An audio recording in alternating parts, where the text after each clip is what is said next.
పెదరాసి అనే వానలకు ఎప్పుడూ కొరత ఉండే ఒక చిన్న గ్రామంలో అందరూ ప్రేమగా పెద్దమ్మ అని పిలిచే ఒక వృద్ధురాలు నివసించేది. ఆమెకు భూమి లేదు, అధికారమో ధనమో ఉన్న కుమారులు లేరు. గ్రామం చివర్లో ఉన్న చిన్న మట్టి ఇంట్లో ఆమె జీవితం గడిపేది. అయినా గ్రామంలో ఎవరికైనా కష్టం వస్తే మొదటగా సర్పెంచ్ దగ్గరకు కాదు, పెద్దమ్మ దగ్గరికే వెళ్లేవారు. ఒక సంవత్సరం వానలు పూర్తిగా విఫలమయ్యాయి. పంటలు ఎండిపోయాయి. బావులు పగిలిపోయినట్టు ఎండిపోయాయి. గ్రామమంతా భయంతో నిండిపోయింది.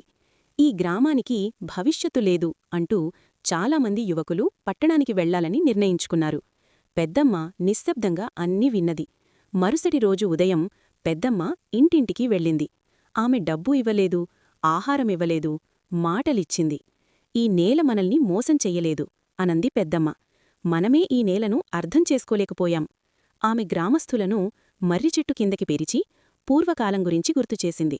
వాననీటిని ఎలా దాచుకునేవారో, ధాన్యాన్ని ఎలా పంచుకునేవారో, అంతకంటే కష్టమైన కాలాల్లో ఎలా కలిసి నిలబడ్డారో చెప్పింది. కొంతమంది వృద్ధురాలి మాటలకు నవ్వారు. కాని కొంతమంది యువకులు ఆమెను నమ్మారు.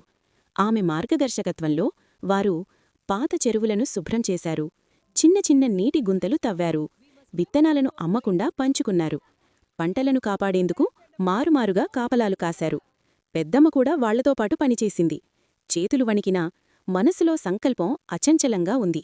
నెలలు గడిచాయి. చివరకు వానలు కురిశాయి.